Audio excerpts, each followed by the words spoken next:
Hello team. Today we're going to be servicing the Peugeot 406. This car's a 2 litre diesel from 2003. I've owned it since November 2022, so I've almost had it for 4 years. Well, 7 months, it'll be 4 years old to me, which is pretty good. I don't tend to own cars that long. I tend to get bored of them. But this car's just been great. So today what I want to talk about is owning old cars, the pros, the cons possibly. We'll see where we go. I've not really got a strict plan. I just know I've got 12 minutes of footage and I've got to fill it with some voiceover. Before I start rambling, I'm just going to explain what's happening in the footage you're watching. As I said in the intro, I'm just servicing the car, so in order of appearance, I'm going to be doing the oil, the air filter, fuel filter, and then the pollen filter. And then at the end, you'll watch me rotate the tyres. You'll only see me rotate 2 of the tyres because the third to last one, I rounded out the locking wheel nut. So it turned what was going to be like a 2-hour job into a 4-hour mission of trying to remove a security locking wheel nut. I drive this 406 every day, and I want to know what you drive. So leave a comment down below, whether it's old, whether it's new, doesn't matter. Tell me, how long have you had it? Why have you chosen it? What's good, what's bad? Let me know. Let's get a conversation going down in the comments. While I'm getting the car in the air, I think it's a good time to talk about the cars I've owned in the past. So the first image here is a Peugeot 306. It's a 1.4. That was my first car. Absolute beauty. Still got it. Here is a Nissan Micra. 1989. 1.2. Nothing exciting. This was a beast. The Volvo 850 T5. If you know, you know. My 306 Rally that you've seen in other videos. Got some rust repair videos coming on that, hopefully.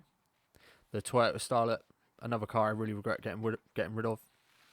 And then obviously the 406, the workhorse. Looks quite good in this photo. Doesn't look that good anymore, but hey.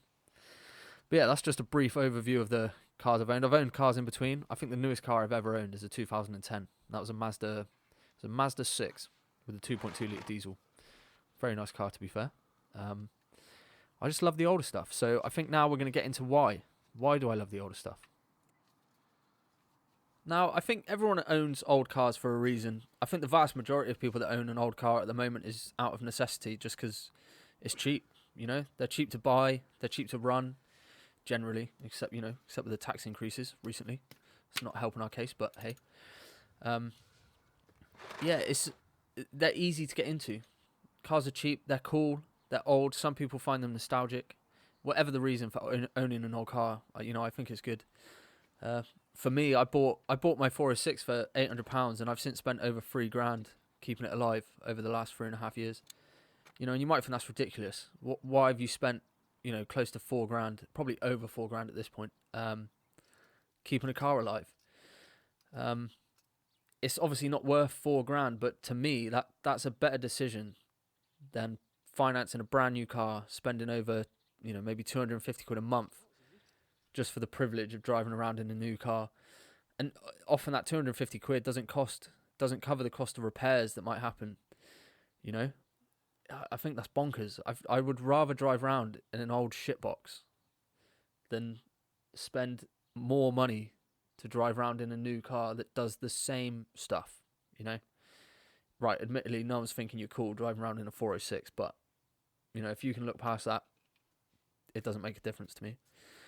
And I know what you're thinking. Well, old cars are expensive. They're expensive to repair. They're going to leave you out in the shit. They're going to break down. They don't if you maintain them. And it's not hard to maintain them. I'm doing an oil change here. This took me maybe 2 hours with the filming. If you're good, if you're paying attention and you're on it, you can definitely do a service in just under an hour, I reckon. I'm sure that's what the pros do. Admittedly, they have lifts, but hey, you know what I'm saying.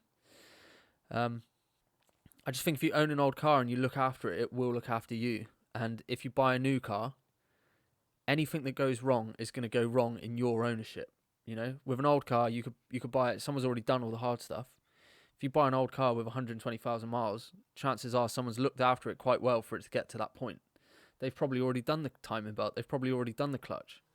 Whereas if you buy a new car, eventually you're going to be the one to stump the bill for those big repairs. So, I don't know. Old stuff's cool. I think we should save the old stuff. Stop buying new crap. Now, I'm in a position where I could go out and finance a new car. if I really wanted to, I've got a mortgage, I've got some disposable income, I could probably afford to finance a new car. Would I? Nah, probably not. Let's be honest. I'm going to talk about why I personally own old shite, right?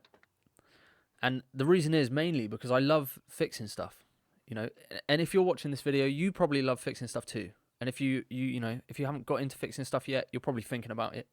You want to learn more. You want to watch someone else fix stuff because it feels good. It's satisfying, I think. I'm a software engineer by trade, and generally that doesn't really allow me to get my hands dirty. My most recent job, definitely a little bit closer to it. I program robots, so it's a little bit more physical, a little bit more mechanical than simply building a website. But it's not the same as getting down and dirty with the tools and taking something apart and fixing it. So, I think that's half of the reason why a lot of people own old cars as well, is because they enjoy fixing stuff. And you can't fix a new car because it's all software, it's all computers, it's all modules, it's ABS modules, it's some weird CAN bus protocol that you can't mess with on a VW car. It's something tangible that you can fix on older stuff. It's a mechanical part that you can physically hold and take apart and repair, and there's something really satisfying in that, I think. Taking something apart that's broken, disassembling it, figuring out how it works, and then from that fixing it and making it better than what it once was. It's never going to be better than new, but you've made it better than what it was before you started. Like, is a great feeling. And I think the feeling you get when you've taken something that was once worthless and restored it to its former glory is a feeling that is completely unmatched. I think it's great, and I think older cars open that avenue up to people. You can't, like I said, you can't take apart new cars and just mess with them, but an old car you can.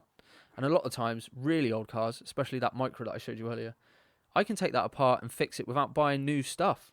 I just need to take it apart, clean it up, set things properly, and it just works better. It's so satisfying, and I think that's missed on a lot of people at the moment. I think a lot of people will sooner chuck the car in the garage and get someone else to do it than do it themselves. I don't know if it's through fear of getting it wrong or whatnot, but it's not that hard, and the reward, for me, outweighs the risk. I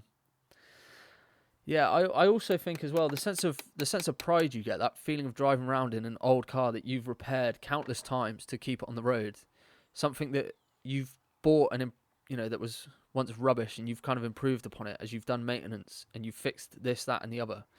The sense of pride you get from driving that around, knowing that the only reason it's there is because of the work you've done, is incredible. I think as well, when you've done enough work on the vehicle, like, you get to know it quite intimately. And I'm not talking about Nathaniel and Chase. Have a Google, you know what I'm on about. That blokey that kisses cars. That's not me. But I'm on about when you're driving down a road and you hear a noise, and instantly you go, oh, I know where that's coming from. Because the last time you were rolling around on the floor fixing some other shit, you spotted a part that was deteriorating. It's knowing when the car's going to break and how it's going to break, and how long it's going to take before it breaks, that really, really makes you quite confident in these old vehicles. And I think the people that drive around in these cars, you look at them and you go, why would you drive that piece of shit? It's that reason. It's the feeling you get from driving it, from keeping it on the road, from keeping it alive. The pride of being able to do something with your hands and fix stuff yourself is incredible. And if you've not owned a new car and you're genuinely watching this video thinking, I might buy an old piece of shit just to have a look, like, do it. Genuinely do it. Even if you buy the car and you never get it on the road, fix it. Drive it around, drive it up and down the driveway. It doesn't matter. Just start taking it apart, start figuring it out. You're going to make mistakes, but it's well worth it on your journey of repairing stuff and learning about vehicles in the mechanical world that we live in, that I think is underappreciated at the moment, with this incredible drive for AI and software and all this. Let's replace all humans and this, that, and the other. Everything's done by machines at the moment, and there's something very satisfying that I think we've lost by doing stuff with your hands. So I can already hear some of you asking, well, I haven't got a driveway, I haven't got any tools, how can I get into this? And I think the tools, surprisingly cheap.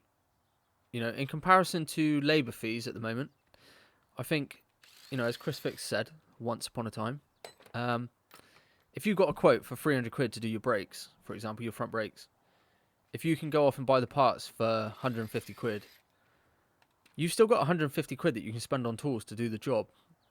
And here in the UK, you can get a Halford Advanced toolkit for, I think, about 200 quid. This is what I'm using in the video. You saw me open it right at the beginning. And that will pretty much get most of your stuff done. Admittedly, you're using your hands. You know, you've got to use your arms. Using an impact is a luxury. You don't need that straight away. So the tools are quite an easy fix, and it's quite easy to justify it because, you know, the money you don't spend on labour, you spend on tools, and you keep the cost of the job the same. Once you've bought the tools, you don't have to buy them again. So, you know, it's not hard to justify the tools. The space is another thing. If you don't have a driveway, you can always do it at the side of the road. You know, if you're down a quiet housing estate, as long as you don't piss anyone off and you're not spilling 4 litres of oil on the ground, you know, be careful. Put cardboard down, put drip trays down, whatever you need to do to catch oil spills. I think you'll be fine. Most people don't care if you're working on your car as long as you're not making a shitload of noise and making a big mess. So just tidy up after yourself, keep it clean, you know. Can always do that. Or you can always ask around at work, ask your mates, if has anyone got any space? Can I bring my car over for a few hours on the weekend? Can I use your driveway to service my car, this, that, and the other? Beg, plead, whatever, it doesn't matter, you know. Do it. I think you can. I think people will be nice and people will say yes. And if they don't, you probably got some shit friends. I've got a Toyota MR2, no MOT, sat on the drive further up. You can't see it right now, but it's past the Micra. It's not even my car. I'm just lending out drive space to someone else because I appreciate fixing cars and I want other people to get into it. So yeah, it's difficult, but I think you can make it work. So, you know, I urge you to try. Please just try. It's well worth the effort and I think you'll enjoy it and you'll have a good time. With the video coming to an end, I don't want to stray too far away from the car talk here, but I think it's important to say, you know, in a world where we consume and we replace so often rather than fixing, I think it's important that we consider, you know, just how impressive it is that these incredibly complex machines, built up of hundreds of parts, designed by countless people in times that we may look back on as archaic or lesser than the time we're living in now, are still surviving. There's something so impressive about vehicles driving around today that are 20, 30, 40 years old. Vehicles that have been maintained and repaired by like-minded folk, you know, not for the money, but for the love of these old, sometimes shit cars. I think a lot of people jump into their cars nowadays, turn a key or even push a button and just start driving without appreciating just how much work has gone into allowing them the privilege of this relative freedom we call driving. I think people that drive old cars understand this and gain great satisfaction from the knowledge they've gained fixing their old stuff. I think it's going to be a great shame when car repairs are soft-locked behind paywalls and exorbitant dealership fees. So, you know, if there's any takeaway from this video, it's that I urge you to buy an old car, buy some tools and take back the control that we're slowly losing in a world driven by the bottom line.